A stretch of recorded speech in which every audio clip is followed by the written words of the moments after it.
Hamilton the Pug, and Toast Meets World. These are some of the internet's most beloved pets. With millions of YouTube views, shares, Instagram likes, followers, and fans across the globe.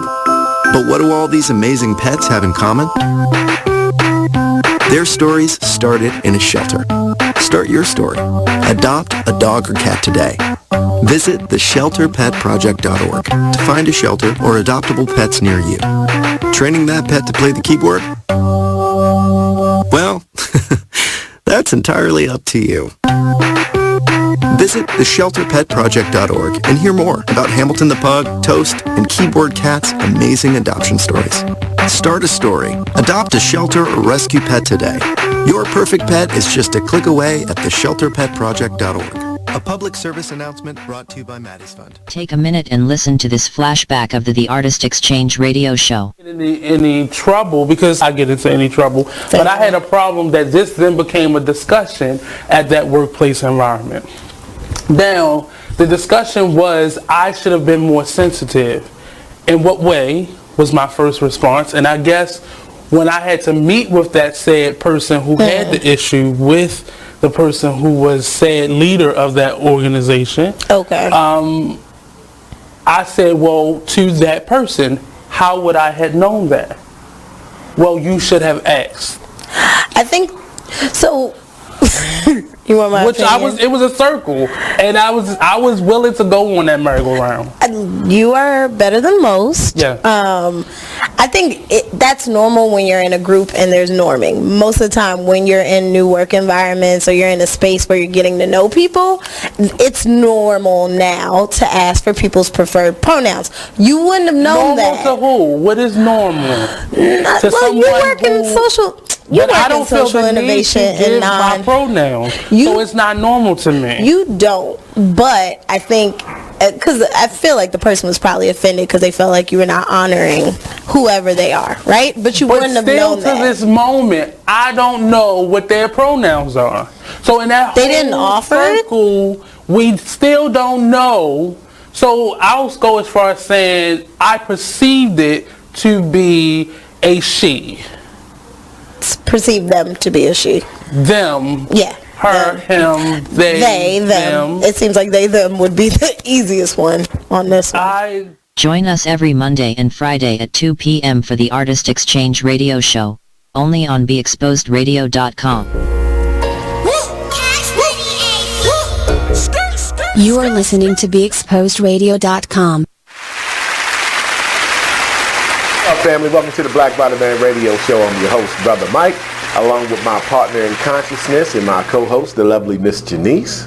How you doing today, Miss Janice? Very good.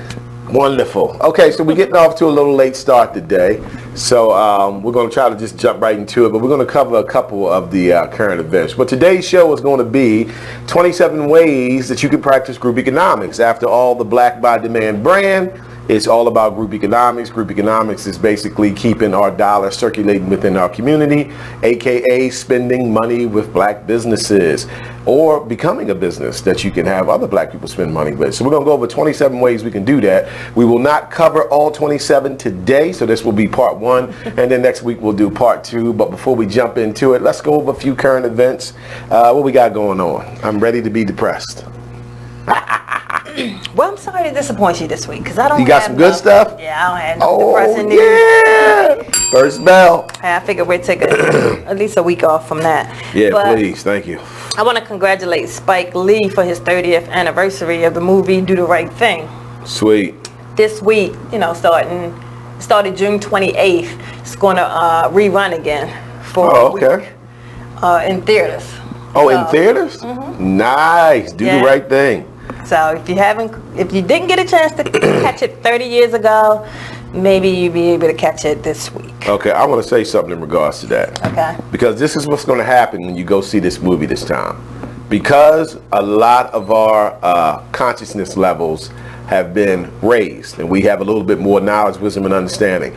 This time when you go back and watch Do the Right Thing, you're going to see just how far ahead of the curve Spike Lee was, because it's a lot of things in there that deal with gentrification, group economics, self-hatred, so forth and so on. So it's going to be interesting to go back and rewatch that as an adult with now a little bit more knowledge, wisdom, and understanding. So I'm promising you're going to see some things that you didn't pay attention to the first time. So big up to Spike Lee for that. Okay, go ahead. And that's the 30th anniversary. So, all right. Yes. So, Pharrell surprises 114 college-bound students with summer internships after their freshman year of college.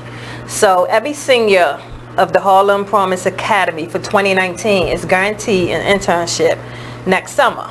Nice. During his keynote speech, Pharrell said it's one thing to be woke, but it's another thing to be awake. Okay. I like what he means by that. He's putting his money behind that. So that's nice. I like it. I wanted to, congratulate Spike this morning. Yeah, congratulations to Spike Lee. I just seen a video on Facebook where he was on with Public Enemy performing Fight the Power. And Spike was up on stage with him, so that was kind of cool. And I wanted to acknowledge Pharrell for the 114 students, because, that's 114 lives changed. Absolutely. So big up to Pharrell. What else we got? Anything? That's it. That's it? Yeah, I'm going to keep it short and sweet. Okay. I'm going to send out a few more invites so you guys can join us. No, let me mention one more. Let me mention 13-year-old Michael Platt, who's from Maryland. He has his own bakery. And for every treat or dessert sold, he pays it forward by donating a treat to a homeless person. Oh, okay. Nice. So Michael said he's seen a cupcake inspire smiles, tears, amazement, joy, satisfaction, I can believe that. happiness, and other private emotions. Right. So that makes sense. I want to acknowledge Michael Platt too. Hey, big up, big up, big up. That's kids. Kids out here making a difference. Kids out here making a difference. I like it. Yeah, he's 13 years old. He has his own bakery. Right. So he has his own recipes. Right. Can't beat that. Just trying to send out a few more invites here. So other than that, how was your weekend? My weekend was fine. No complaints whatsoever. Got a chance to link up with my father. Went out and had a drink with him. My father's 70 years old. So, I'm one of them type of people. I believe we have to enjoy the people who are still here on earth with us. You get what I mean? And, appreciate them while they're living. We got this thing, where we tend to sometimes appreciate people more after they're gone. You know what I mean? It's like, it's like, oh, R.I.P. He was a good guy. So I try to appreciate people while they're still here. So it was good getting out with my father and having a drink. What thing is that? Why do we do that? I think it's all a part of programming. You know what I mean? Like everybody's life is so difficult, for lack of better words. We're all striving to move forward. So we get caught up in our own lives and we don't always have time to be concerned about other things like relatives that are getting older or helping another person out. So I think it's just life. I don't think it's anything that any of us do purposely. You know what I mean? But so that was the highlight of my weekend. Me and Pops got to get out and get a little drink. And the place that I took him to, he really liked it. And he said he's definitely going to go back by there again. Take his lady with him. So that's what's up. Nice. Yeah, so that was a highlight of my weekend. So let me send out a few more invites and we'll go ahead and get started with this. We're going to get this party started. What's the party on today? Today we're doing 27 ways you can practice group economics, part 1. Okay. So we're going to be giving out some great ideas that people can do to begin practicing group economics, because the Black by Demand brand, of course, is all about group economics. Black is for the people. Buy is how we practice group economics. Demand is for change, right? So this is the essence of what we do. This is the essence of the brand. This is the essence of the radio show. The radio show doesn't practice group economics in the essence of money, but we practice it by spreading information to our community, to circulate throughout our community. So again, another form of group economics. So today we're going to give you 27 ways that you can practice group economics. So let's get into it. All right. So you understand that a job cannot be passed on to your children, and that in a white economy, black employees are the last hired and the first fired. You understand that nations cannot be built on charity, donations, or by depending on other groups to provide your community with the necessities of life. You know it needs to be done, but putting practical group economics into action can be a challenge. To solve this problem, this list offers 27 ways that you can practice group economics, build a black-owned business, and create generational wealth. This article was produced by PanAfrican.com. And these are tried and true tips that have the power to transform the black community.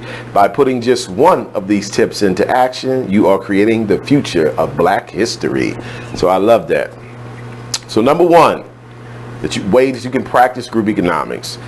Produce a product. Produce a product. Group economics starts by buying from your sister or your brother before you buy from another. We can't do that without products.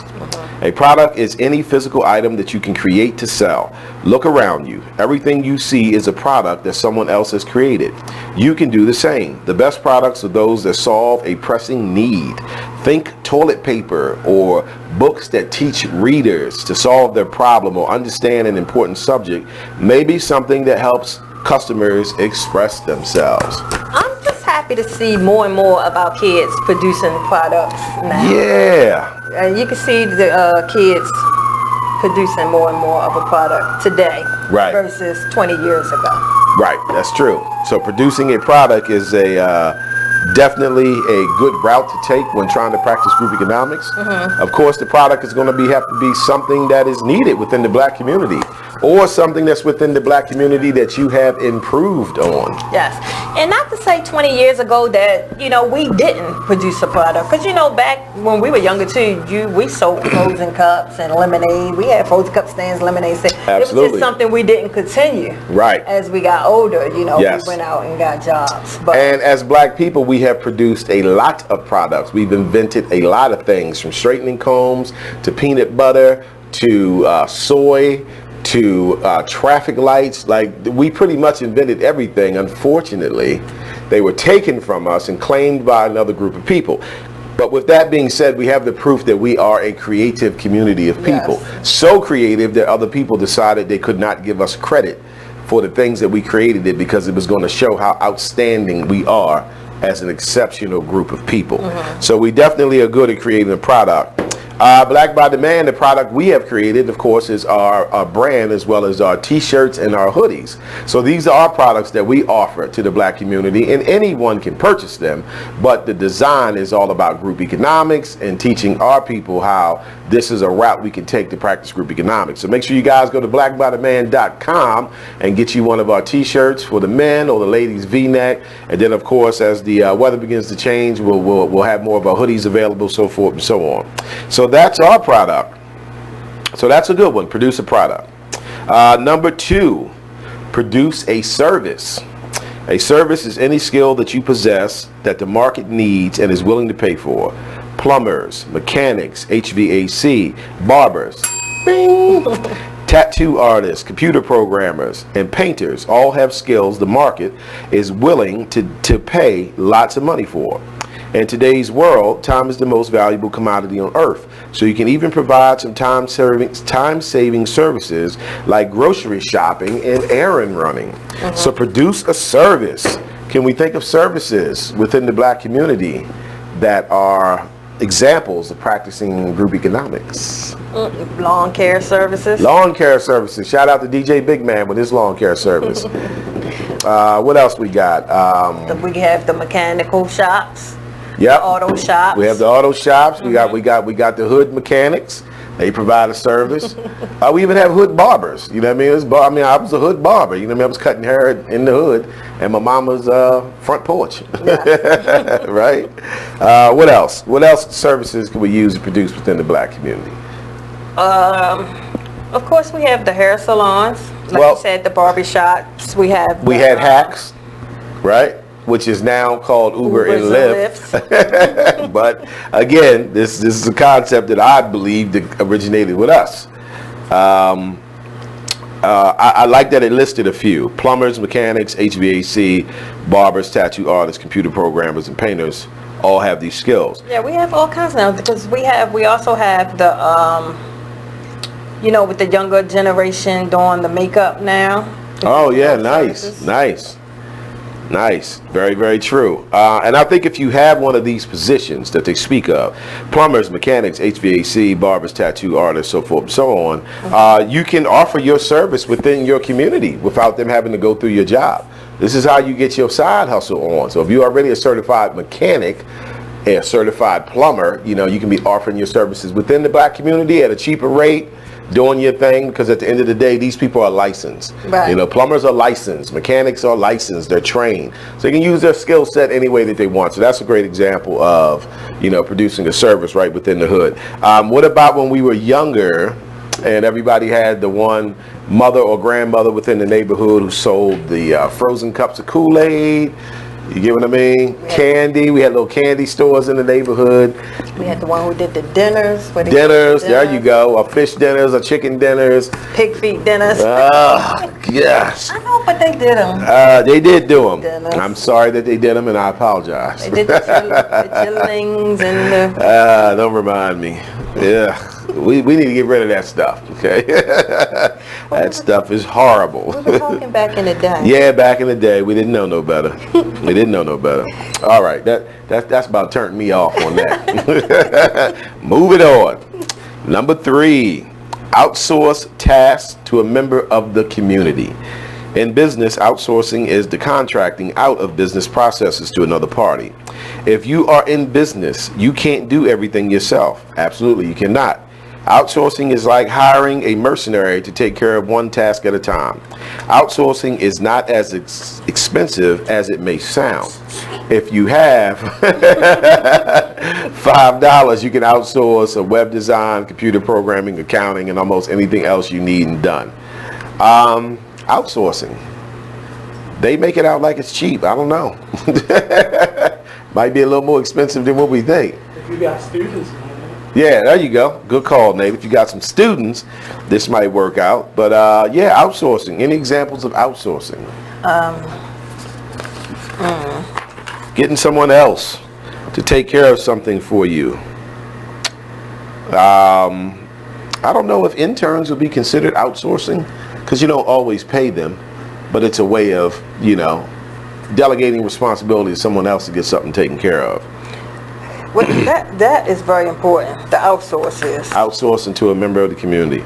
Or how about this? How about if you wanted to start a community garden, right? But you didn't have time to do it. So you outsource it to Miss Johnson, right? Yeah. And she's going to be the one taking care of it. Miss Johnson, I'm going to provide all the tools you need, and I'll pay for the seeds, and I got the plot of land, and I got some laborers that's going to come out there and dig it up.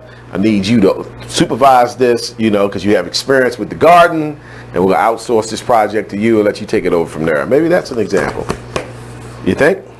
Or we could use outsources to advertise to the different generations. Okay, Right. give me an example. Example as if, like, take BBD. BBD. We use outsources for the millenniums. Right. Then we use some for the maybe grandmas and grandpas, and then we use outsources for our age group. We use different folks to outsource different information for different groups. Is that an example? Well, I'll read it again. Outsourcing is the contracting out of business processes to another party. So yeah, that could probably fit in there. As you can see, we're not that familiar with outsourcing. We're trying to think of examples for you. Somebody that is, can you help us? Right, help us out on this one. Outsourcing a task to a member of the community. Oh, you know what? I have a great example. I just thought of one. Okay. In my neighborhood, when we were when we were younger, in my neighborhood, they outsourced the keys to the basketball court to an elder member in the neighborhood.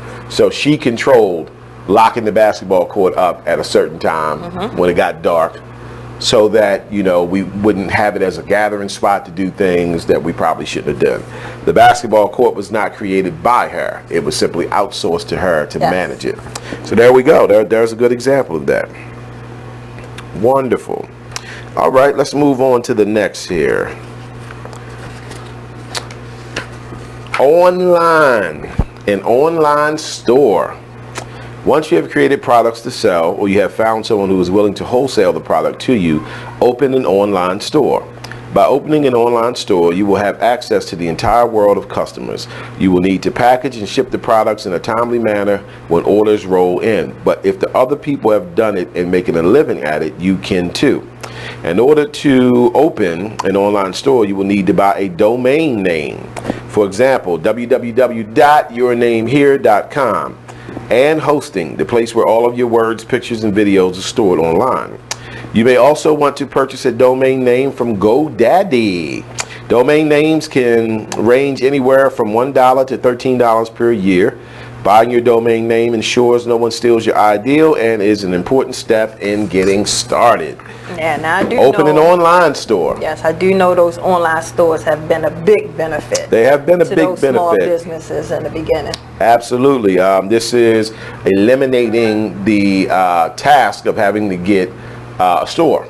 You know, stores can be expensive. You know, a lot of business owners don't have the money just to jump out here and just open up a storefront. Yes. You know, so being able to have an online store is definitely a great idea to do. And it does give you access to the rest of the world.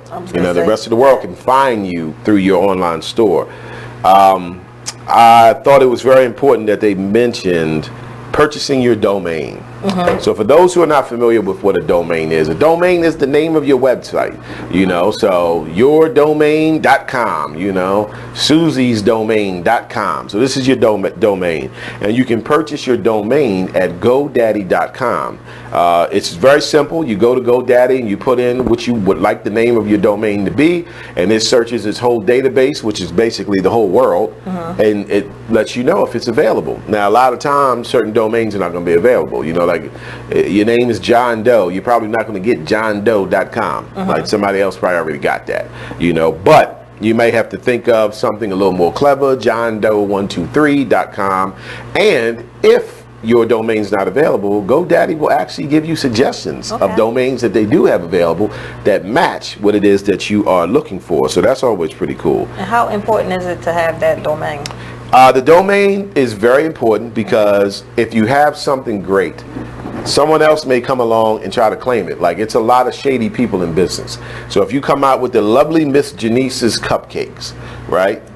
And right now you just kind of selling them, you know, from your house, you're taking orders through your phone, so forth and so on. But you're starting to do it pretty good, right? You're starting to pick up a little steam.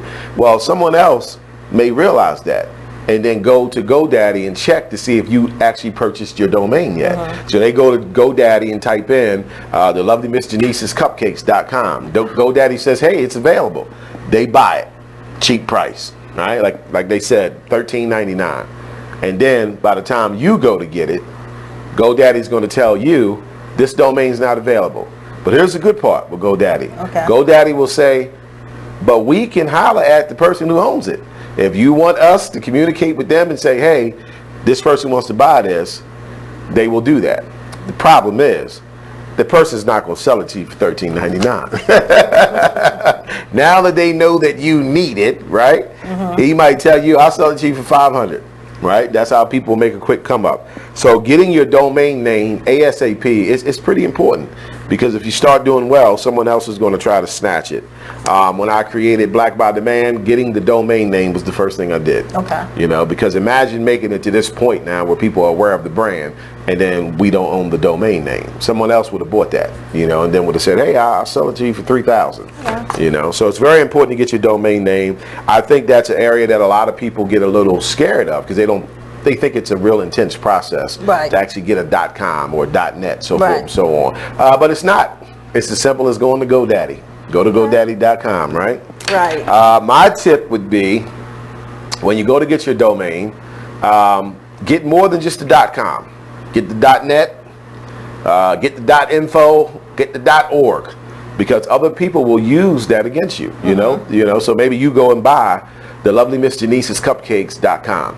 Somebody else goes and buys the lovely Miss Janice's cupcakes.net, right? And now they're going to play off of how well or how not well that you're doing, you know. And people will easily sometimes put in .net versus .com, you know, and they can have it being redirected to their website. You know, it's a lot of tricky things that they can do. So I always recommend that you purchase more than just the .com. Try to get the .org, the .net, the .info. You understand what I mean? The .dot. Any are you familiar with getting domains? No. Pretty new. I'm a little bit familiar with it, Okay. just from the folks that I'm around. Okay. So I'm a little bit familiar with it. So let's talk about the actual online store. Okay, what are you reading my mind? Okay, all right. Because that's what I was about to say. Because even once you create your online store, like, what are some of the secrets that you can use to, like, really advertise and get it out there? Well, I'm gonna back you up a little bit, right? Okay. Because first we got to get the store. Okay. So I think the audience is probably thinking, well, how do I create an online store? Okay. Okay, you got a couple options. Of course, the traditional or conventional way, I would say, is to have web designers build your website. Okay. You know, once your website is built, then you can go through GoDaddy to attach your domain to it. You get what I'm saying? Because when you buy your domain, it's going to cost you just a few dollars. The reason for that is because it's not worth anything. You don't have anything attached to it. So the lovely Miss Janice, cupcakes.com, it's not going to cost you a lot of money because that business doesn't exist. Right. You get what I'm saying? Okay, so you go and you get web designers to build you a website after you've purchased your domain. Website's done, those web designers will attach your domain to that website, which is, it's not a very complicated process. So now when people go to the lovely Miss Janice's cupcakes.com, it's going to pull up the website that the web designers, the web team designed for you. Now, that can be a difficult process. It can also become very expensive. Right. Here's the fortunate part. Today, we have this option called Shopify. Shopify is lovely. They make it so simple for you. You know what I mean? They got all these different templates that you can use to create your website, and then it's a simple process, and they will instruct you step by step how to attach your domain to your website. Okay. Shopify websites can cost you as little as $30 a month. Now, you gotta really think about that. Your website may make it to a point where it's making $30,000 a month, and you paying $30 a month, you know, for the website that is making $30,000 a month. Yeah. So I think that's pretty good. So shout out to Shopify. The Black by Demand website is a Shopify website. Okay. Yes, I didn't start off that way. I started off conventionally. I had a website built. It cost money, blah, blah, blah, and it still was not as good as Shopify's. So Shopify makes it simple. They got point of sale, just like PayPal does, where you can carry it with you to take credit cards, Visa, MasterCard, American Express. Like, Shopify is all right, I'm here to tell you. So if you want to start an online store, definitely check out Shopify. It's a very easy route to get that going. Very easy route. All right, so now we'll get to what you were saying. Now get to my cupcakes. Right. Now, how are you going to let the world know that you got this website? Well, Shopify helps with that as well. So they got things that they help teach you on how to advertise, but more or less you got to stir up a buzz. You got to start advertising using your social media, using your word of mouth, using whatever you can think of that's going to draw people to your website, because that's what it is. You want to get traffic coming to your website, and that is where your biggest challenge is going to be at. Okay. Unless for some reason you just went viral, you know, I don't know, sex tape or something like that. That's how a lot of people go viral, right? But you know, you're going to need something to happen to try to draw traffic towards it. But you can always research into this. YouTube is a gold mine for like finding people who want to just voluntarily give you all this free information on how to do the things that you want to do. So I would recommend going to YouTube and typing in, how can I draw traffic to my website? It'll come back with 1,400 videos with experts on there saying, this is what you got to do. I'm sure. You know, so that would be my recommendation. But getting the domain name is very, very important. I would recommend doing that first. Okay. You know, like if you got your name that you want to go with and you've decided it's going to be the lovely Miss Janice's cupcakes.com, I would say attack that immediately. Get on that immediately. And go into it with the mindset of understanding that the chances that no one else thought of that domain could be low. Could be low. So if it's not available, don't panic. Don't get discouraged. See what else Shopify offers. GoDaddy, I'm sorry. See what else GoDaddy offers you. And if so, you know, just switch it up a little bit. You know, throw a little something in there.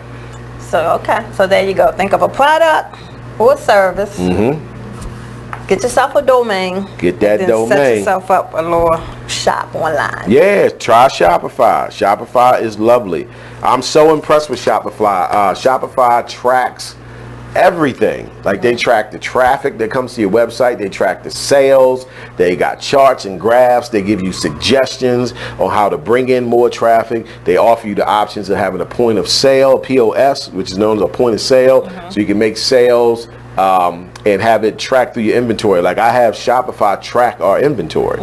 You get what I mean? Whereas before I had Shopify, I had to do that myself. So if we did an event and then I sold, X amount of shirts, I could go home and go onto the website and make sure I deduct out so that, I'm not selling something that's not readily available. Man, Shopify just relieved me of all that. You know, they offer you the option. If you want to still track it manually, you can, but you can have them track it, which is lovely, which means every time someone makes a sale, it deducts it from my inventory and shows that it's no longer available. So that's awesome. But yeah, Shopify offers a lot. I haven't even tapped into all the things that it offers. So that would be my sure shot. Go to Shopify. That'll get you started. Okay. That will get you going in the right direction. I like it. You like it? Yes. She like it. Okay, buddy. All right, so number 5, open a brick and mortar store. Brick and mortar. That may sound strange to people. Do you understand what that means? Brick and mortar? No. See what I mean? Strange. Brick and mortar basically means a store, a regular store that you're used to, built with bricks and mortars. 7-Eleven. Wow, I don't know. So, while it may be more expensive to open a physical store versus an online store, there are many benefits. First, when discussing group economics, physical stores provide anchors in the community. Many people consider the business around convenience stores. If the businesses are black-owned and providing quality foods or services that can have a positive impact on the entire community. There is also less competition since anyone can open an online business, but everyone is not willing to physically open doors. All right, so we're talking about a physical store, which is what we're used to seeing, right? Expensive, very expensive. I think it could serve as an ultimate goal. And I'm sure this is probably what stopped a lot of people from reaching certain levels as business owners. They just never made it to the point where they could afford a store, because once you get a store, like you got to have traffic coming to that store. You know what I mean? Because having a store is very expensive. Your rent may be $3,800 a month. That's just the rent, right? Yes. Not including utilities, insurances, so forth and so on. Go ahead. So that's what I'm just thinking out loud. That's why you would start it maybe online first. I would recommend online unless you know that you have a product that has a high demand and you can get it in a location that's going to have high traffic. Like, of course, what would be the highest traffic area for a brick and mortar store? I don't know the exacts, but I'm going to guess the mall. Like if you get a store in the mall, that's traffic all week long. People walking past your store. Still doesn't guarantee they're going to buy anything, even if they come in. It doesn't guarantee you're going to buy anything. But I think what they're going off of here is maybe if you rented a small spot within the black community, the same way barbershops and salons do. You know what I mean? So it speaks about many people consider their businesses around convenience stores, right? Yes. And physical stores provide anchors in the community. So salons and barbershops are anchors within the black community. You know what I mean? They're usually right there within the area. They're near the convenience stores. You know what I mean? Yes. So I think they're kind of more focusing on that. Right. And that's always great. Again, if you can get the traffic, if you can get them to want your service, salons and barbershops probably do well because it's a service that's in demand. Everybody wants a haircut. Everybody wants to get their hair done. But if you were selling a product, I don't know. It could be a little tougher. Right. Of course, you have other ethnicities in our neighborhood selling products, and then the products they're selling are not good for us.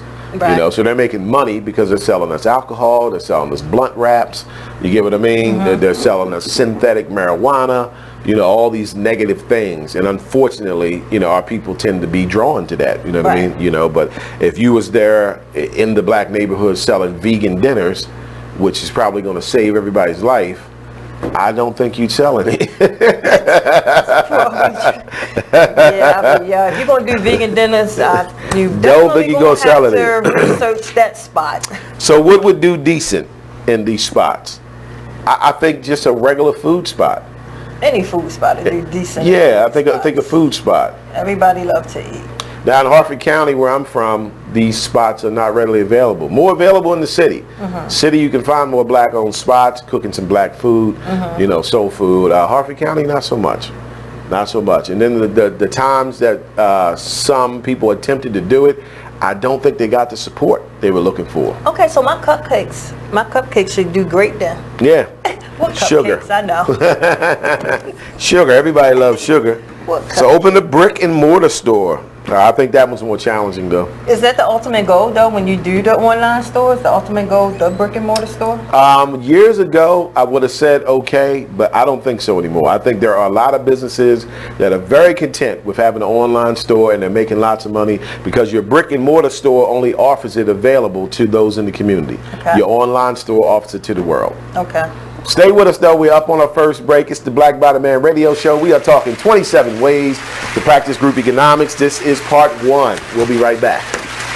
Hi, I'm LeVar Burton, and I'm proud to be a book person. How do I choose a book? Sometimes it's the cover, sometimes it's the title. I guess I'm pretty visual. If a book's really impressing me and the writing is really good, I will peek and see what the last paragraph is. Because the endings of books should rock you. I am a book person, and if you're a book person too, read to a child and spark a lifetime of ambition. Join me at bookpeopleunite.org because reading is fundamental. A public service announcement brought to you by Reading is Fundamental, Library of Congress, and the Ad Council. The Artist Exchange Radio Show every Friday 7 p.m. to 9 p.m. every Saturday 12 p.m. to 2 p.m. Real artists, real talk, real live on BeExposedRadio.com. I was meeting with a friend yesterday and I've gotten to the point where don't ask me a question because the truth is going to come out.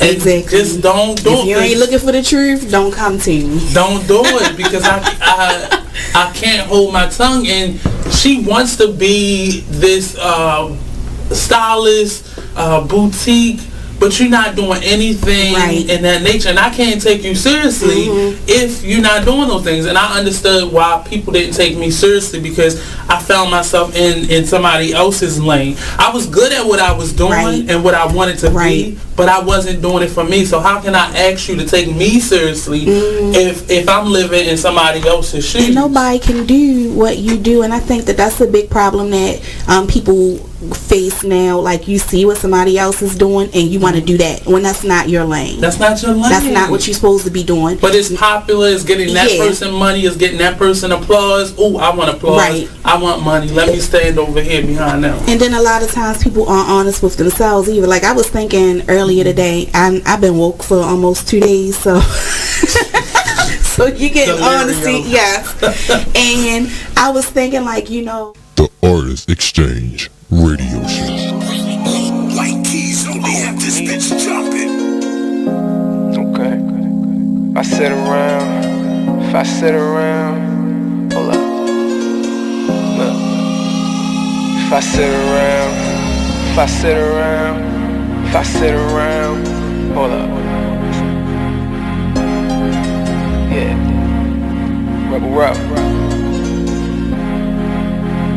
If I sit around, I'ma smoke some more. Wasn't even thinking about smoke before, but I'm in my head and I'm in the bed. Don't know who I am, like I'm wearing a mask. Working mode, tell them where the cash. If you wear the cash, tell them where the cash. You playing for you, gon' run it back. Don't make promises, but I promise that. Don't promise me, cause I ain't into that. Fell in love with that and got hurt from that. That was all over and the curtains back. Can't see you not noticing that. I'm letting it go, it ain't holding me back. Yeah, I'm on dice, but ain't come for the crack. Drinking with uncle, we only do jack. How I'm alive, I thank God for that. Praying about it, things getting better. Open it up with my name on the letter. What you crazy about it? Saying whatever, you shy to be you. You know you gotta be you. Sometimes I need privacy too. Yeah, you know I ride. You know I ride, and you know you ride for me too. Yeah, you know I. Look, you like getting that hit for real. When it's me and Murray, just us, we chill. I'm in a rush to get off to get you. Never ever had to floss to get you. Pay the dues that it cost to kiss you. Rug burns on the carpet with you. Oh yeah. Come on, dog, throw this in there. Gotta dedicate this. You are listening to BeExposedRadio.com. Welcome back, everybody, to the Black Bottom Man Radio Show with your host, Brother Mike, along with my co-host, the lovely Miss Denise. So today we are talking 27 ways that you can practice Rubiconomics. This will be part 1 of a 2-part show. So today we're going to try to do at least 10 of them. We might even get a couple more in. Yes. So we just left off with number 5, which was open a brick and mortar store. Yes. So you was saying before the break, is that the ultimate goal? Yes.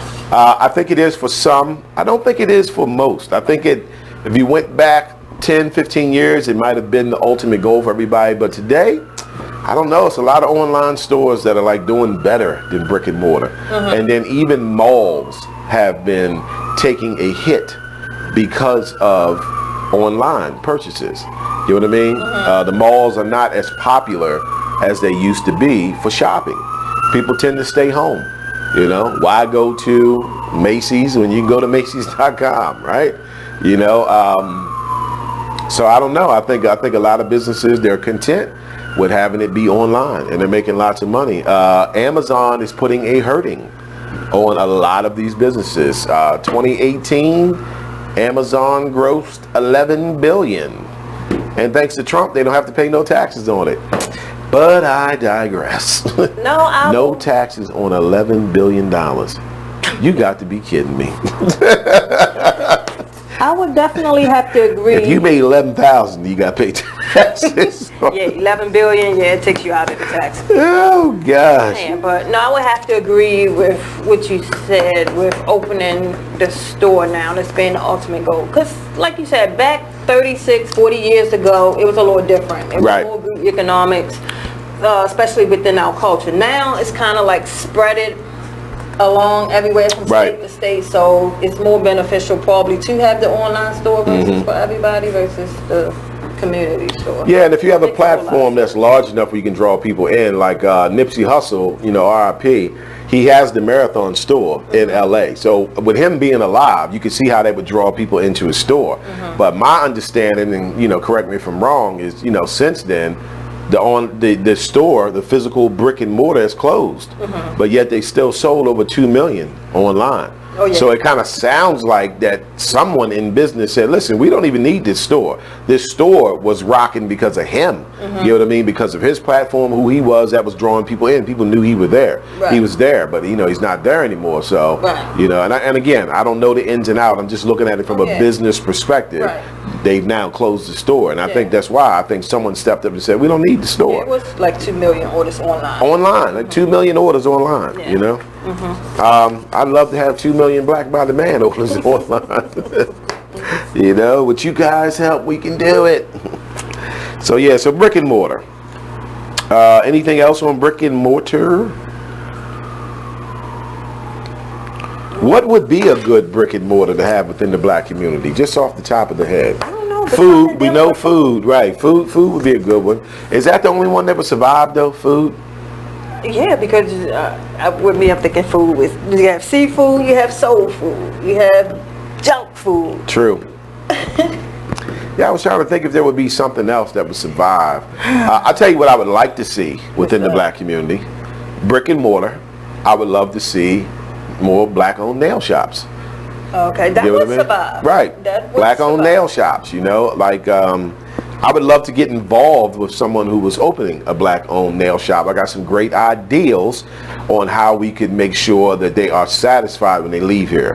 You know, because I think it's several things you have to keep in mind when you are dealing with black people. You know what I mean? The psychological warfare that's been waged against us. So the way that our mind thinks when it comes to certain things. So when we do business with other black people, we have a very low tolerance for mistakes or anything along that line. And I think a high focus would have to be on customer service. You need black people to come into your business and feel like you treated them like they were kings and queens. You know, you can't be having these attitudes and, you know, but that ain't what I thought you ordered, you know, I mean, all that. No.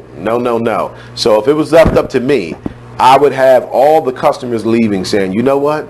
They treated me better in there than I get treated when I go into establishments owned by other races. It's definitely one key point, customer service. Yes, offer great customer service. And the other one is going to have to be financial literacy, unfortunately. But Those are going to be big key points. Well, you're going to need the financial literacy to keep that business going. Right. But I'm just saying, as far as customer service, that is the large complaint in the black community. The number one. Right. We don't like how other black businesses treat us. Now, like I said, is our tolerance lower? I think it is. I think our tolerance is lower, and I think that has to do with the psychological warfare that we've been through. You know, our minds are not quite so open. It is psychological warfare that we have been through. Mm-hmm. And then, because you have to remember, just knowing, you know, that we're placed on a different level than all other shops, businesses, or whatever, that's enough to put psychological warfare on you all along, or whatever. Just knowing that the person is walking into my establishment looking for a reason not to come back. Just knowing that. There you go. Is like, you know, psychological warfare all on its own. Right. So. That's what I'm talking about. Understanding the tolerance. Understanding that you may be dealing with customers who, like you said, are looking for a reason to say, hey, I'm not coming here no more.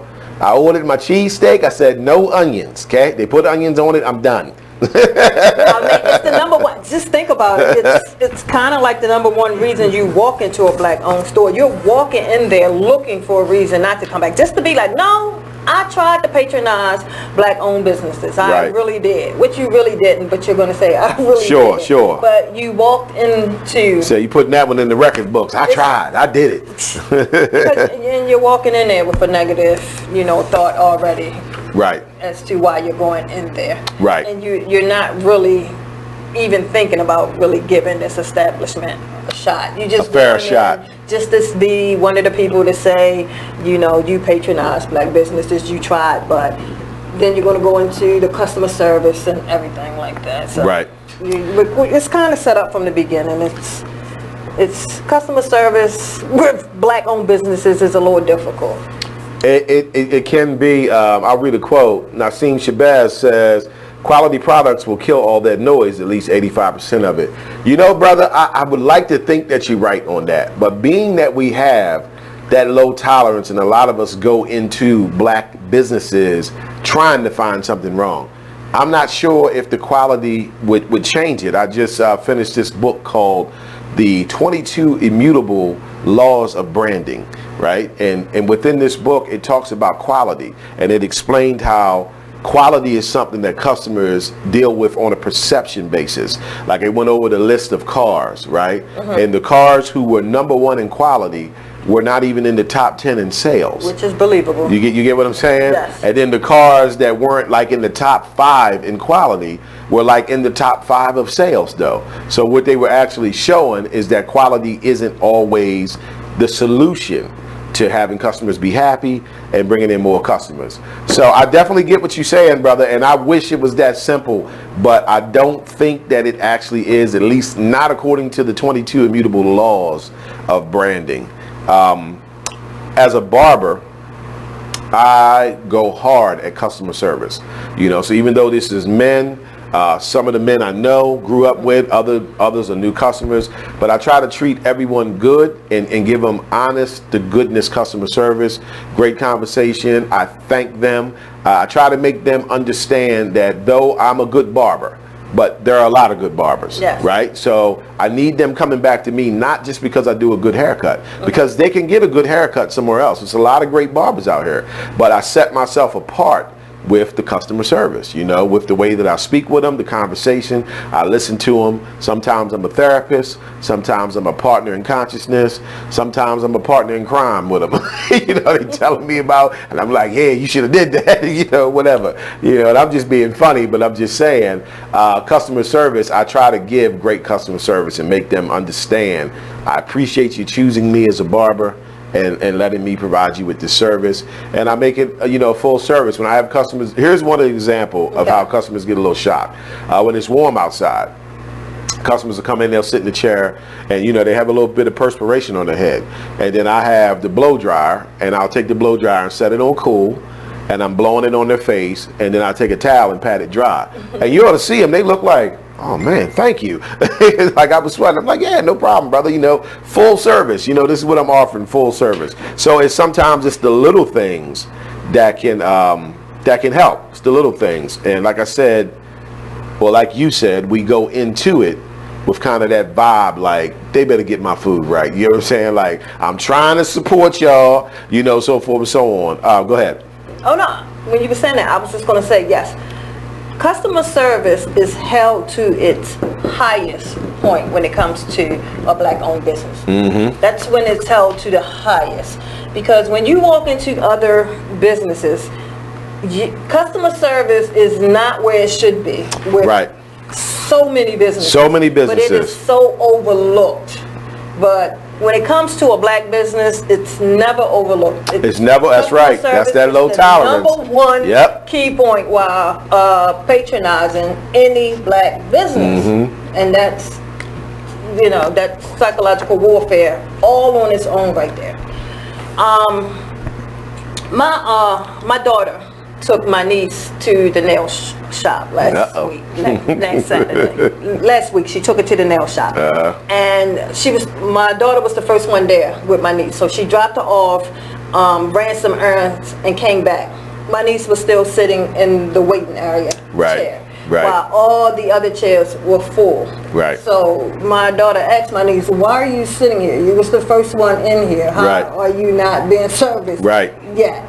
Customer service. Yeah. Like, the fact that they think that they can set somebody to the side like that and work on somebody who is going to hold them to customer service versus somebody that's not, they're going to leave you sitting there. So my daughter had to come all the way back to stand there to see why you're still sitting here, to, you know, get on the phone to call another nail shop before somebody was like, "No, you come here, I'll take you right now." Like, this is ridiculous. Now, let this have been a black-owned nail shop, and they'd have lost a customer for life. A customer, they would have lost the contract to the establishment because they would have been put on social media on blast so bad that they probably wouldn't have had no more business for that month alone. They wouldn't have just lost a customer. They would have lost business. Yeah, we have a low tolerance. That's how big the tolerance is low. And that's ridiculous. My experience with a lot of black businesses is sometimes it's earned. You know, like I've heard complaints about black salons from women, you know, where they want to go there, that they do their hair well, but, you know, they like, I can't keep going there because I can't spend 6 hours in there. You know what I mean? Because it's a lot of talking going on. And when you're in the service industry, you want to engage in conversations, right? But you want the convo to be dominated by the customer.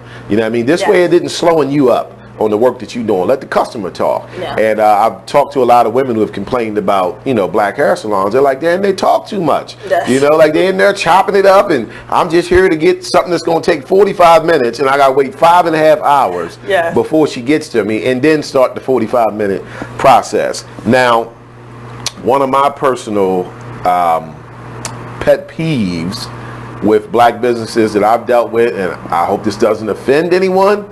I'm not trying to offend anyone. I'm just simply telling you the truth of my experiences. These young black girls, I can't take it, man. I can't take it. They so rude. You know what I mean? They so rude and so ignorant with the way they come across. You know what I mean? Like they act like they mad that they at work. You just coming in like, "Hey, how you doing?" "I'm fine. What do you want?" It's like, I was going to order food. Okay, well, what do you want? You know, and it's just like, what is wrong with you? You know what I mean? Now, I actually don't blame them. I don't. I actually blame management. That's a management issue, because if it was my business and I found out that this is how you were making my customers feel, I'm taking you out of my business. You know what I mean? Like, you're not going to be in here with your little hood attitude, right? This is a business. You check all that at the door. But unfortunately, that's not been my experience. They be in there with terrible attitudes, you know what I mean? Walking around and, you know, not dressed appropriately. And I just couldn't have it. So I think, and again, this is just my thoughts, any black business that you open, if you can put that crap to the side and have people come there and feel like, oh, the young ladies were friendly, you know what I mean? They were dressed appropriately. I think over time your business would outshine everybody else's, because this is so common amongst black businesses. Like you said, people go into a black business almost expecting to get disrespected. You get what I'm saying? Like, you're in there like, let me go on and order this real quick. I know they gonna be in here and, you know, having an attitude. So like, I really don't like that. And I'm not singling out young black girls. I just simply don't see it with young black boys. You know, like, they might like a young black man, he might come to the counter on a certain vibe, but by the time I say to him, how you doing today, young man? You know, it's like it takes it all out of me. He's like, oh, I'm good, sir. How are you? You get what I mean? That shit don't work with them girls. How you doing, young lady? I'm fine. Do you want to order something? Like, okay, yeah, let me just get a number 2. You know, like it don't work. So like I have a problem with that because it's not ladylike. It's really not ladylike. And I think if you're going to have a business and you're going to have these young black girls in there maintaining the counter, receptionists or whatever, like you have to train them on how to be friendly and how to have great interpersonal skills. Because I get tired of it. I really do. I get tired of it. I'm not going to disagree with you there. I get tired of it. I'm going to say too that yes, customer service do need to be it need to be a training, some type of training service course or whatever for customer service. Right. It do. I think the last time it happened, I went out on a limb and I got some food from Sonic. So I got tater tots. Okay. So when she gave me the bag, it had fries in it. So I told her, I said, looks like you gave me fries instead of tater tots. She's like, all right, we'll give them back. I said, okay. I said, but do you have tater tots ready? And she's like, why wouldn't I have tater tots ready? I mean, it's a restaurant. We have tater tots. I was just like, the reason I asked is because if you didn't have any ready, I was just going to keep the fries. Well, we just give them here. We got tater tots. Give them here. And I'm just like, see, this is the shit I'm talking about. You know what I'm saying? Now, if I wasn't a grown man and wasn't willing to spend my energy on that, you know what I'm saying? It could have been different. A younger person with the energy she got, that thing could have went, you know, and the next thing you know, it's a video on Facebook of sodas getting thrown, you know what I'm saying, out drive-through windows, and people throwing stuff. Like, it's insane to me. It really is. But that's what I mean. It's this aggressiveness there, you know, this attitude. And it's like, it's customer service, you know what I mean? Like, don't work this kind of job if you can't deal with the public. You know, you don't like it. So that's been my experience with it. And again, I'm sorry if I offended anyone. I love our children. I love our young black girls.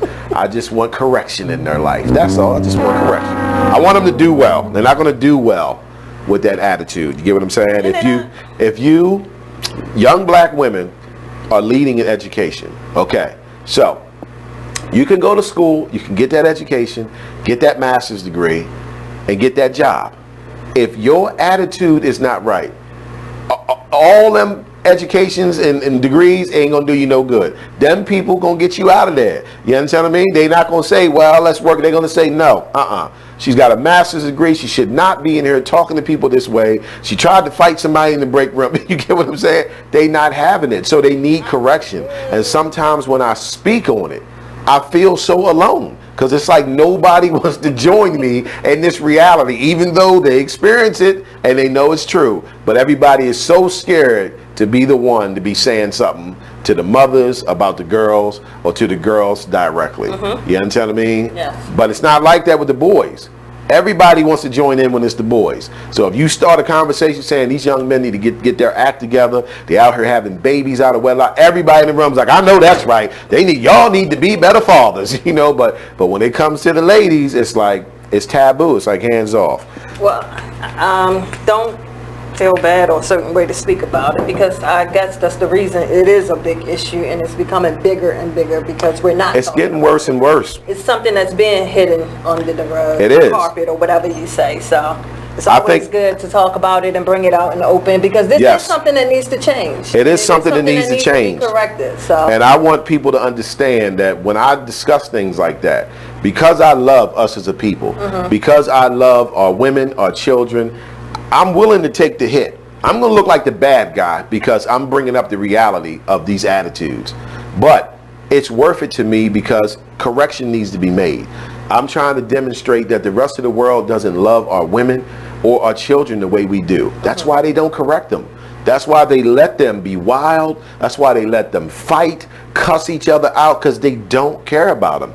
Now, someone like me cares, and I come along and say, hey, you can't be like that. You can't have that attitude. And then, you know, everybody comes after me. You get what I'm saying? You know, and that's got to change, because correction has to come from us. It's not going to come from anyone else. So that's what I want to say on that. I'm going to let that go. Hey, Thank you for saying it. Yeah, Thank no you problem. For being brave enough to say it. Yeah, it definitely takes some braveness to do it. I'll read a comment here. This is Mr. Terrence Dorsey. What's up, big OG? What's up, homie? He says a lot of it is these younger generations coming up with no moral and lack of respect. Absolutely, you get a bell for that, brother, and that's what I'm talking about. You can feel that lack of respect as soon as you go to deal with them. You know, like I grew up in an era where, you know, little girls acted like little girls around the right people. Yes. Now, I'm not saying that when they was with each other, they didn't go into their little badness and slang and all that. But around adults, they would go back to being little debutantes. Same with little boys. The little boys, you know, even when they grew to become young men, they wasn't doing it to beat up old men. You get what I'm saying? When we was young, it could have been an older gentleman and he's acting up, half drunk or whatever. We just gonna keep saying, go ahead, OG. You know what I mean? I'm not trying to take it there with you, blah, blah, blah. Today, man, that 19-year-old boy will punch your grandfather in the mouth. You know what I'm saying? Like, the respect is like completely gone. So I agree with you 100%, brother. And thank you for tuning in. All right, so let's move on, though. So number 7 is use black directories. There are seriously thousands of black business directories in existence. These directories range from the local to the global and feature literally hundreds of thousands of businesses. Many of these directories have mobile device apps or are Bible friendly and let you search using your zip code to find the closest black business to you. I don't think that was supposed to be Bible friendly. I think that might have been supposed to have been book. But anyway, so black directories. I attempted this. I attempted to have a black directory. Didn't work out too well for me. I couldn't get black businesses to understand the essence of it. Right. And place ads and, you know what I mean, have their information on there. But there are like quite a few black directories out here, you know, and I'm hoping that they have success because we need more of them. We need to be able to find these black businesses. We are going to revisit that in the future. So hopefully that becomes blackbytheman.net. You know, where we can have a black directory of black businesses in the DMV area. That would be great. Yes. But that is a way of practicing group economics. You go and find a black directory and see if you can find a black business that can provide you with what you're looking for, the service that you need. So let's think of some black businesses that we use. Water for Chocolate.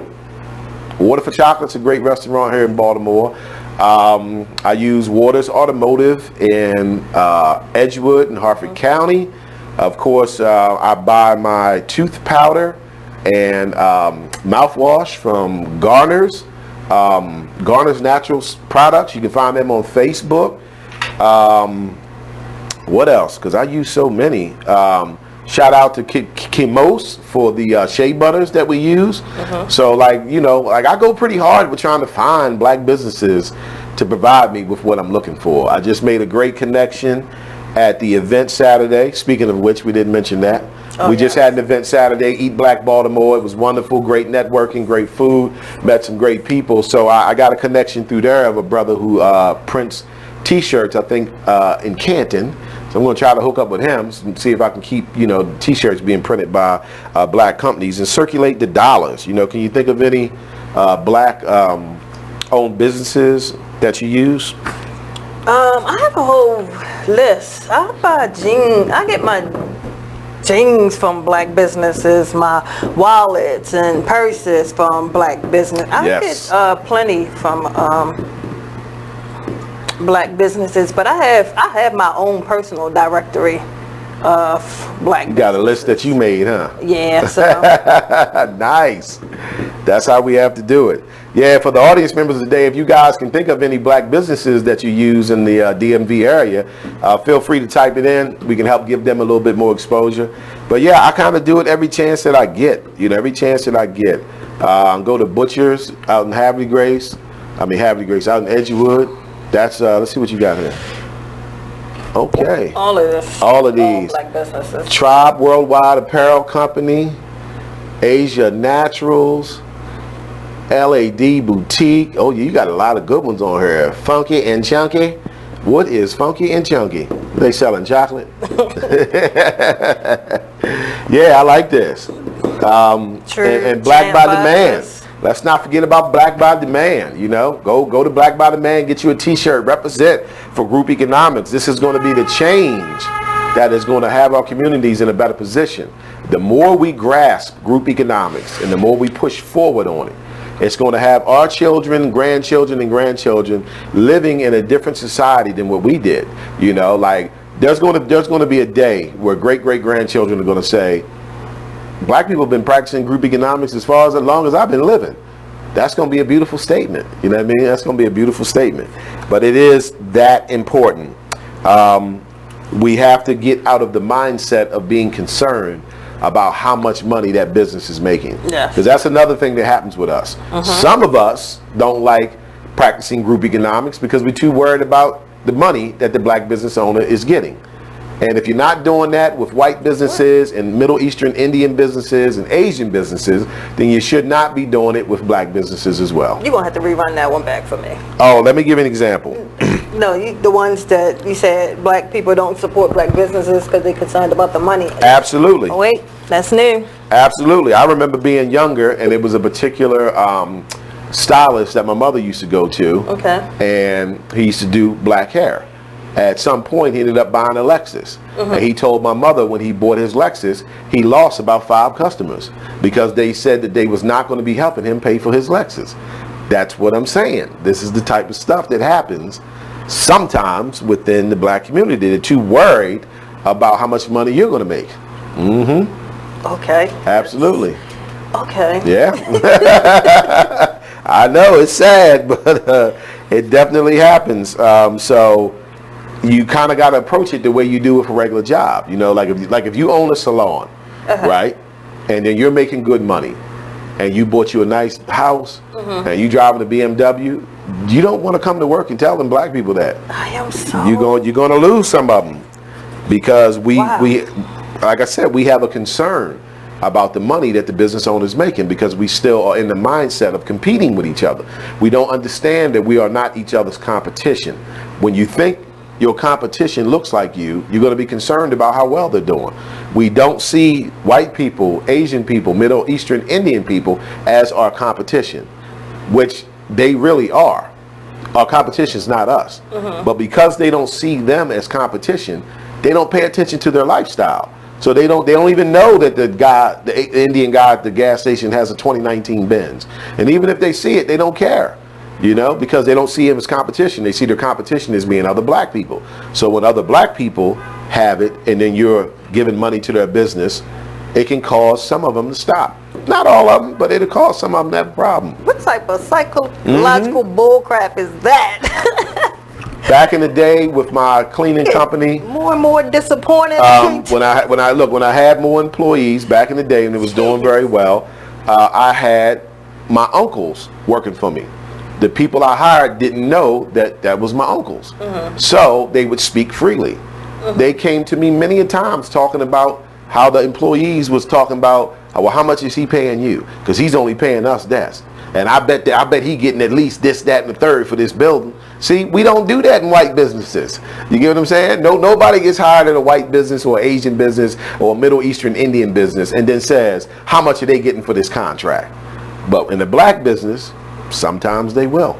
So they was worried about, they wanted to know the numbers on what I was getting for the contract to see if I was paying them fairly. See where I'm coming from? But nobody complains about that minimum wage. No, not at all, because it's coming from someone that they don't see as their competitor. We still see each other as competitors, which is wrong. We shouldn't see each other that way. Okay. Sorry. I hope this isn't bad news to everybody today. I'm just being honest. Bad news. Telling you my experiences. But let's move on. Let's move on to number 8. So number 8 is create community gardens, which we spoke of earlier. Start planting and gathering everything you will need for planting in the springtime and harvesting during the fall and the winter months. If you're getting started in the spring, there are fall and winter crops that you can grow and either eat, sell, or turn into a product to other members of the community. Community gardens also create opportunities to get the kids and the elderly in your community engaged. The mothers in nursing homes would appreciate being able to get back outside or the opportunity to create products with fresh ingredients. So we're talking gardening. Any experience with gardening? I would love to garden, but I don't have no experience with it. I have a little experience with gardening. I've planted peppers before and onions and certain herbs and mints. It is something nostalgic about it. Is it? It is. It is. I've experienced cooking and saying I'm going to go to the garden and pluck me a couple onions, right? And I'm going to grab one of these peppers and some of these herbs. I would have like thyme and mint, you know what I mean, and parsley. You know, these are things that are real easy to grow. Yes. You know what I mean? So yeah, and it really does, it makes a difference. Like you feel like you're cooking fresh ingredients. Because, I mean, I do hear people speak on it a lot. And then, of course, tomatoes is the easiest. Like, people grow tomatoes out of Home Depot buckets. Right. You know, that orange bucket, Home Depot bucket, people put soil in there, put a stick up, tomato vine wraps around it, get you some nice ripe red tomatoes. So that's always nice. I'm starting to feel bad. They never grew nothing, right? No. Start with like an indoor plant. You know, there are indoor plants that grow fruit or a vegetable on it. Pepper plant, you know what I mean, something like that. Yeah, people do tomato plants indoors too. Okay. You know what I mean? But yeah, so it's nice. It is something it's kind of cool. I do want to get into gardening. It's good to have a green thumb. I do. It's good to have a green thumb.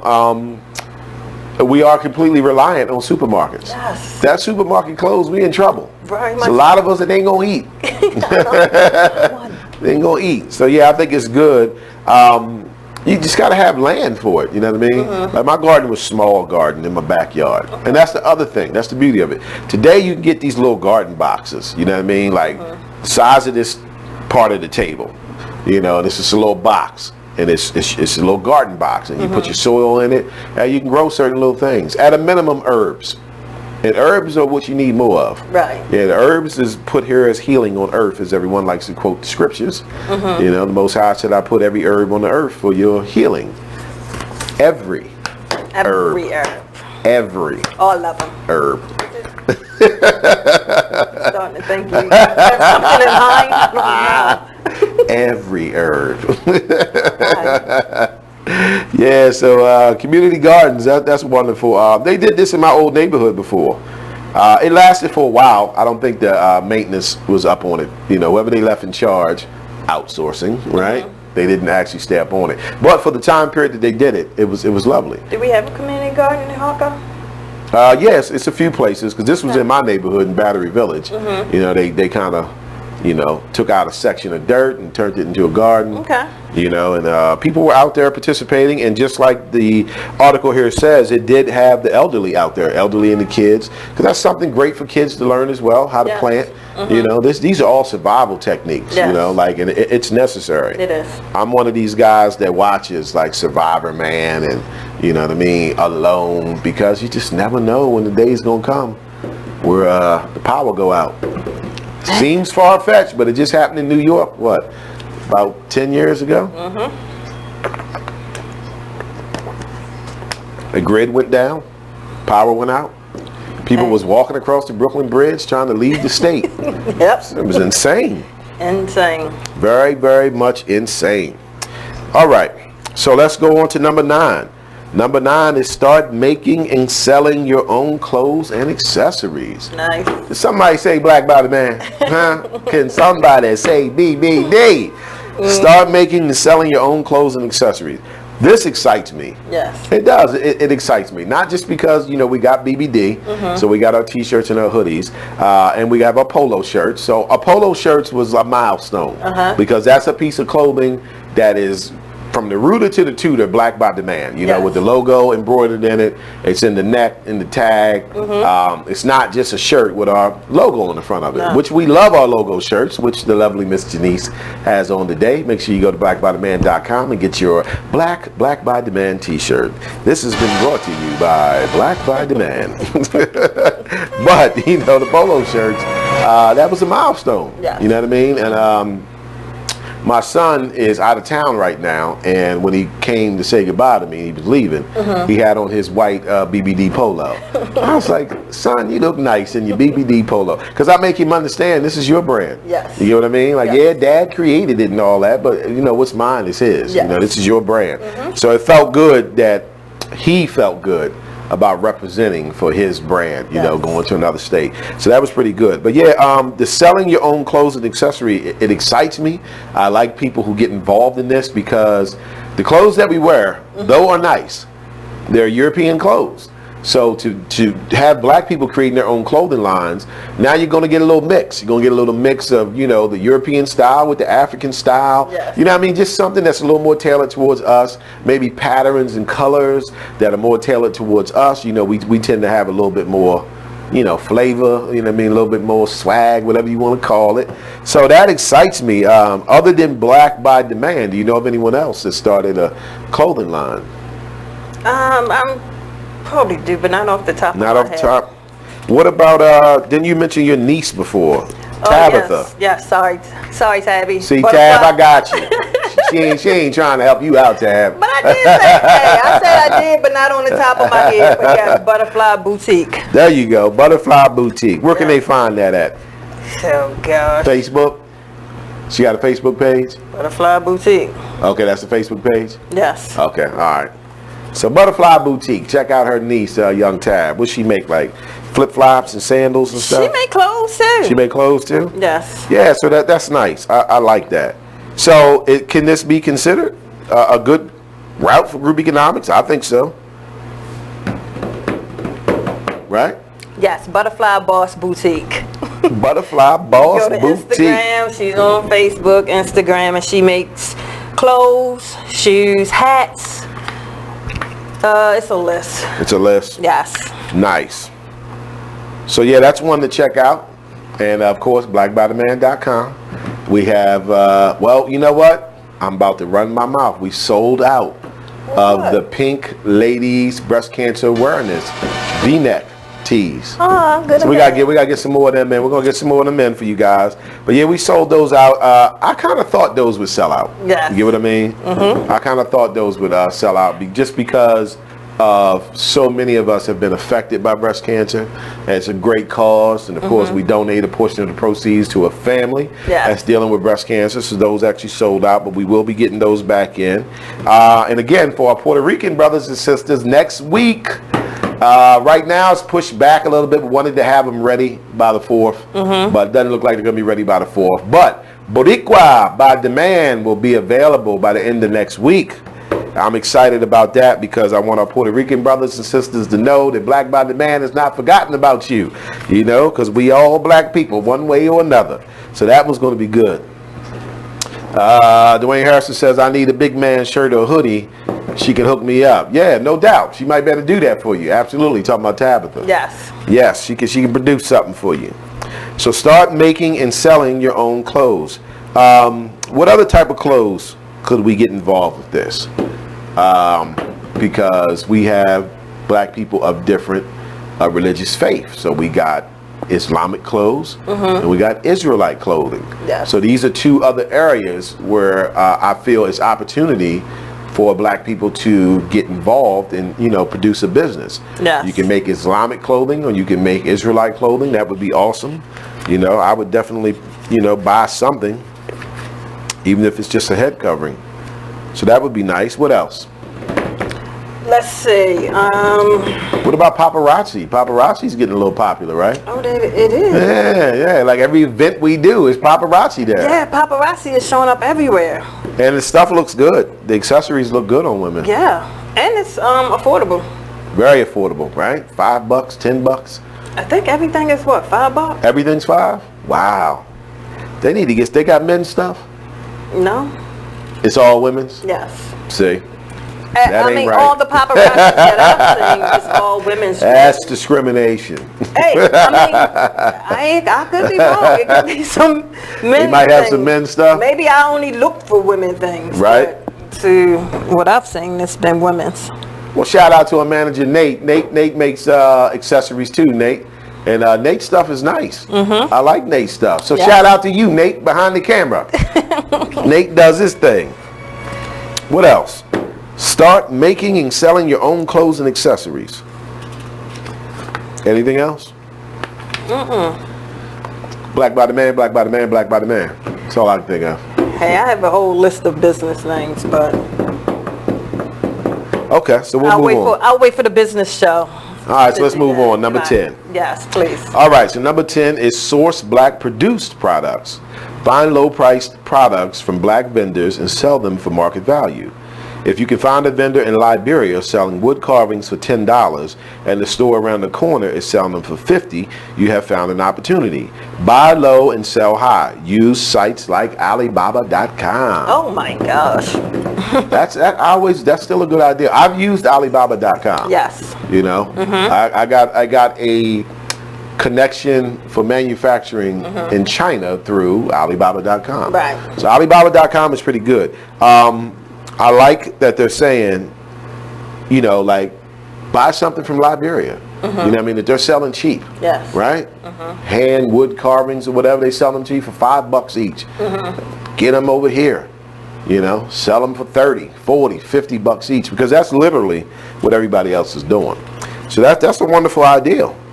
You know, we may eventually have to get some other products on the BBD website, you know, to sell, you know, some great products. Yeah, and speaking of BBD, I wanted to mention, like, not only do BBD have great customer service, because BBD does. We try.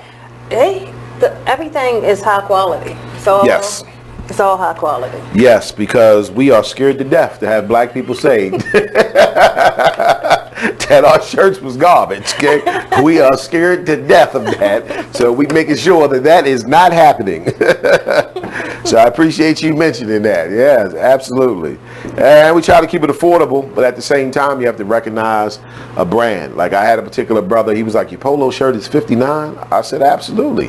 He's like, well, that's a little high. According to what? You know, Ralph Lauren's are 100, right? Tommy Hilfiger's are 89. Lacoste's are 79. Ours are 59, and none of those brands were made for you.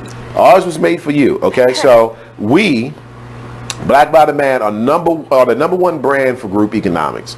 There's no other brand that's been produced since FUBU that was about group economics. Rockaware, Sean John, Fat Farm, all great. Right. But they were not brands that were specifically about group economics. Only FUBU was. And there's been no more FUBUs until Black by the Man has come along. So these are all things that people have to take in mind about the brand that's been created. It's been created for you. It's an exclusive brand. So yes, we cannot sell you everything for $5. Yes, but I'm sad. But even since you mentioned that, I'm sad to hear that, you know, it was a man who said, you know, it was $59.99, because I'm sitting over here thinking like, oh gosh, be grateful that men were involved with the prices, because the women wanted them at $120. Right. I'm trying to tell you, they buy bags for $1,700. 59 to us was pretty much like a steal. Like, it's definitely a competitive price. We wanted those polo shirts at like $120. Right. I'm just saying. And again, it's a brand with a meaning. Nobody else's brand has a meaning. Our brand has a meaning, and the meaning is about us. So that should be worth $60 for you, especially that it is a quality, you know, polo shirt.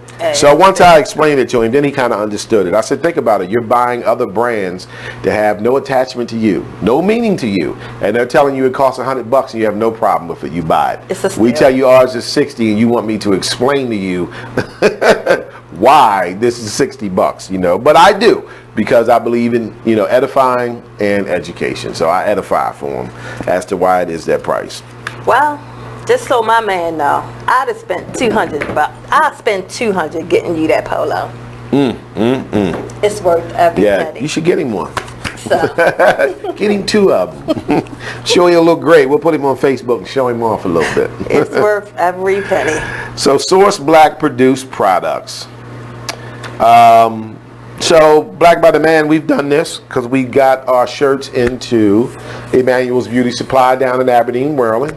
So we sourced some of them out to him. Yes. So that's a great example of that. So this can happen.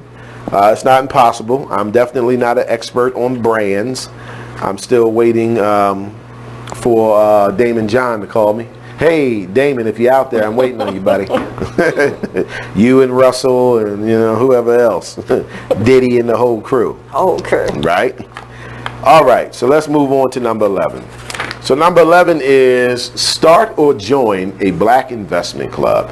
An investment club is a group of family members, friends, or co-workers, or like-minded individuals who pool a regularly invested dollar amount into a common banking account for the purpose of purchasing stocks, bonds, mutual funds, businesses, property, or other assets. Woo! I love this one. Oh, I love this. I mean, I think I've tried to do this before with people. It's not always easy to find people to do this because it involves a trust factor. Yes. Right? You know, you're going to have one person that's going to be in charge of the bank account that the money's going into, so you're going to have a little suspect. They're like, is she spending our money? You know, what's going on with the money? You know, but it's such a great idea to start an investment club. You know, I think I should try again. Try again. The Black Body Man Investment Club. Try it again. Yeah, you never know who might want to invest with us, and we start making some purchases on some things. Try it again. Yeah, we're going to do it again. So it's official. We are going to create the Black Body Man Investment Club, and I hope you guys invest with us when we do this. So we got to put that in motion. Hi, everybody. You can see Black Body Man is coming up, so why wouldn't we coming up? Why wouldn't we coming up? We coming up. So that's a pretty good one. Yes, it's a great one. The purpose is for purchasing stocks, bonds, mutual funds, businesses, property, or other assets. And the key word that turns me on in this is assets, not liabilities. Yes. So let's recap. What is a liability? What is an asset? Liability is anything that takes away from your income and does not appreciate. Appreciate means go up in value. Okay, so we all buy cars and make purchases. Make payments every month, but that's actually a liability. Yeah. Because we're losing money every month when we make a payment on it, and the car is not going up in value. You know, assets are anything that adds to your last segment after that. Okay. Asset is anything that adds to your income. Yes. You know, so the things that they listed: stocks, bonds, mutual funds, businesses, property, are all assets. Yes. So that is something key to remember. Easier said than done because we've all been conditioned to purchase liabilities all the time. Yes. You get what I mean? But the reality is, if you want to get rich or wealthy, according to financial literacy, you have to purchase assets and not liabilities. You know, so an investment club is a great way to pool together larger amounts of money so that you can purchase assets. I mean, how cool would that be if you got 5 people involved in that?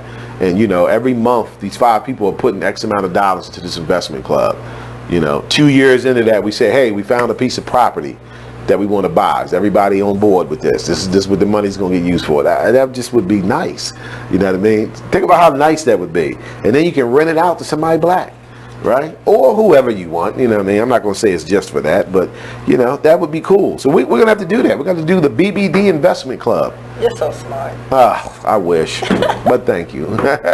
I wish. You like that? Yeah. Mr. Neese, you're going to get in trouble with your man. You keep talking like that. You know? I'm going to have to take her out on a date. Just jokes, everybody. I respect her relationship. As you should. Thank you, I will. All right, so yeah, start or join a black investment club. I like that. Well, we're gonna have to do that. We have to do that, right? What, go out on a date?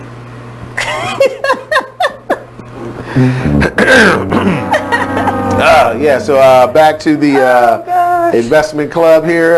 Yeah, we're gonna have to try to do that. All right, well look here, we up on break. Stay with us. It's the Black Body Man Radio Show. We'll be back after this. All right. You naughty girl. Like the one thing you always gotta remember is people gonna try to project their insecurities onto you.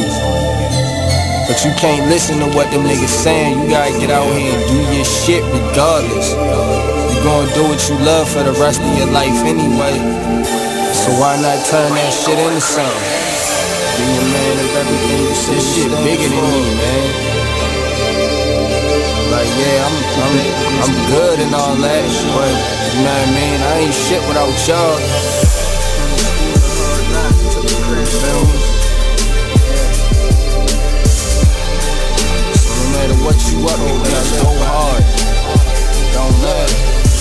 Can you imagine how I really having nothing is? Stomach growling, you ain't got no food in the fridge. Surviving on a jail diet of water and bread. No father figure, it's cause my father did. Mom bringing different niggas in and out the crib. No money, so you seen it's less than all your friends. But it a joke because your mother was a crackhead. Older sister hoeing off, giving all the homies head. I could wait for your response, but they let her hear me talk, so I'll just wait for the applause.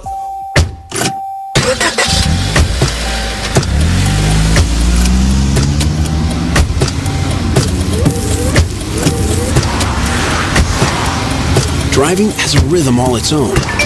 Don't wreck it with a text. Before you get behind the wheel, silence your phone.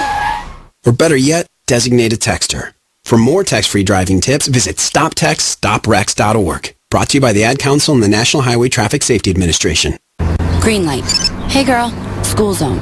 I'm getting hungry. Car changing lanes. You want to meet me for pizza? Stop sign. Intersection clear. Yeah, street. Pizza sounds good. Ballin Street? Girlin Street! It's hard to concentrate on two things at once, like texting and driving. Stop the text, stop the wrecks. How will you stop texting and driving?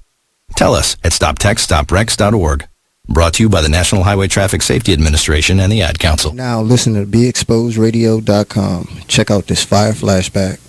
We need to relearn what it is to be these bosses and how we conduct ourselves as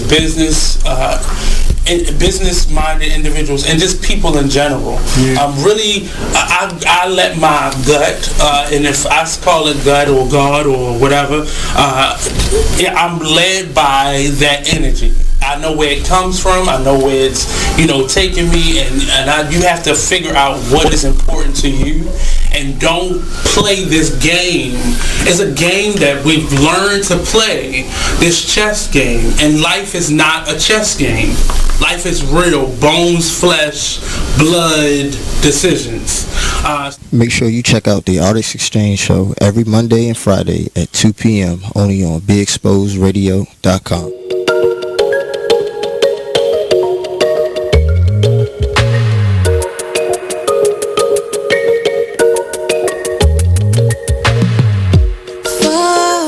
This unknown to find who we really are.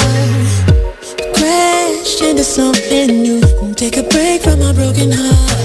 Talk with the hip, tell me you lie. I think we should go for another round. Baby, try not to say too much. Let your love come down. If you wanna rule, there's some rules you gotta live by. Live by. Stay true to your cool. You are listening to BeExposedRadio.com. Everybody to the Black Bottom Man Radio Show. We are on our last segment of today's show, which was titled 27 Ways You Can Practice Group Economics. This is part 1, so we'll do part 2 next week. So we got through so far about 11 of them, and we'll do 2 more real quick to wrap it up. So let's move on to number 12. So number 12 is find and join a black bank. Yes, find and join a black bank. Yes. This I've done. I feel good because we had a couple shows where this came up and I hadn't done it yet, but I can say that I've done this. I am a member of One United Bank. That's a great one. It's actually the largest black-owned bank that we have. Yes. And you can join simply online, setting up a savings account, so forth and so on. So that's a good one. That's a good one to check out right there. And we've been talking about joining a black bank for almost 2 years now. Yep. Bringing you the information on joining a black Absolutely. bank. And made it happen. Yes. So I enjoy it. I love my debit card. I love the look on people's face when I pull it out and they look at it like, oh, okay. Yeah, because the sister's on there like this. You know what I mean? Strong. And they got a bunch of different ones that you can choose from. Or if you're scared of that, you can just get their classic black, But I like the ones that got the paintings on it, the pictures on it, because a picture says it's worth 1,000 words, right? It's worth 1,000 words. It is. So that's pretty cool. So yeah, bank black. That is definitely a strong way of practicing group economics. Yes. You bank black. Have you opened a black bank account yet? Yes. All right, now she gets the bell for that. So we both got black bank accounts.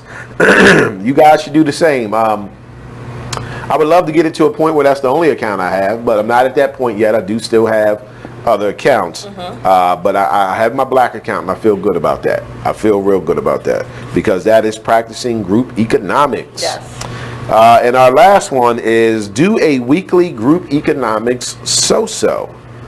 The concept of a so-so is new to Black Americans, but so-sos have served as community savings plans for Blacks in the diaspora for generations.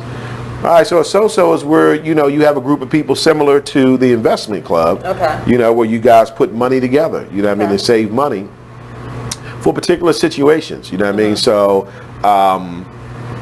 similar to, you had mentioned to me before about a particular fund at your job. We won't say the name of it, but that fund's put to the side that people donate to. So this is kind of what a so-so is, right? And so if you're a part of that group, a 10-member group, and you all put in a small amount of money each month, and then you happen to come across some financial difficulties, the group can approve you receiving the money. And I don't know if they do where you have to pay them back or not. I would imagine you probably have to pay back something, but you can see how it would be a great way of having the community look out for each other. I've always wanted to do things like this, but it's not always easy finding everybody who wants to participate because we have to have that trust factor.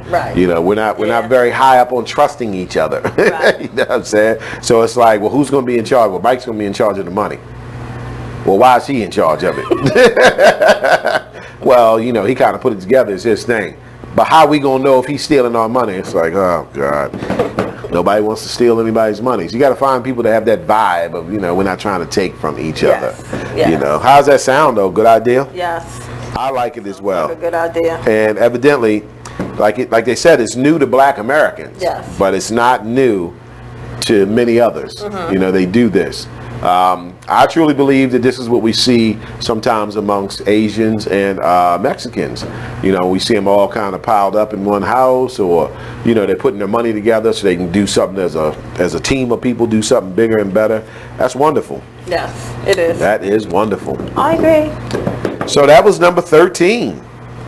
So that is all we're going to be able to cover today. We're at the end of our show. So again, this was 27 ways to practice group economics, and I'm going to go back through the 13 to recap for you, and we'll do the next, how many more we got? 14 left for next week. All right, so 27 ways you can practice group economics, part 1. Number 1 was produce a product. Number 2 was produce a service. Number 3 was outsource tasks to a member of the community. Number 4 was an online store, which is nice. Number 5 is open a brick and mortar store. A little bit more expensive, but can be well worth it. Number 6 was host community events. Did we skip that one? Yes. Yeah, we missed that one. Okay. Host community events. So that would deal with local potlucks, group economic seminars, community and sales, and other events that teach the rest of the community to put these tips into practice. Find a community center, boys and girls club, or school with an auditorium or gym to get to work. The more people see their community coming together, the more they will be willing to participate. Schools are particularly receptive to farmers markets setting up on school grounds on the weekend, so turn it into an event and opportunity to make things happen. Okay, so host community events was number 6. Number 7, use Black business directories. Number 8, create community gardens. Number 9, start making and selling your own clothes and accessories, aka blackbydemand.com. Make sure you check us out. Number 10, source Black produced products. Go to Alibaba.com, find some cheap products that you can sell on your online store. Number 11 was start or join a Black investment club, which I think is a wonderful idea. Number 12 was find and join a Black bank. Check that off. That's been done. You guys can do it easily as well. Check out One United Bank online. It's very easy. Number 13, do a weekly group economics so-so. So there's 13 of the 27, folks. And that's going to do it for us. So we thank you for joining us today on behalf of the Black by Demand team and my co-host, the lovely Miss Janice. I'm your boy, Brother Mike. Tune in next Monday to catch the other 14 of the 27, and I'll catch you all on the flip side. It's the Black side. Peace. Just a bit outside crew every Monday, 8 to 10 p.m. on BeExposedRadio.com. You want to start off? I think I'll get it out of the way on a who's not. Okay, do it. The Orioles.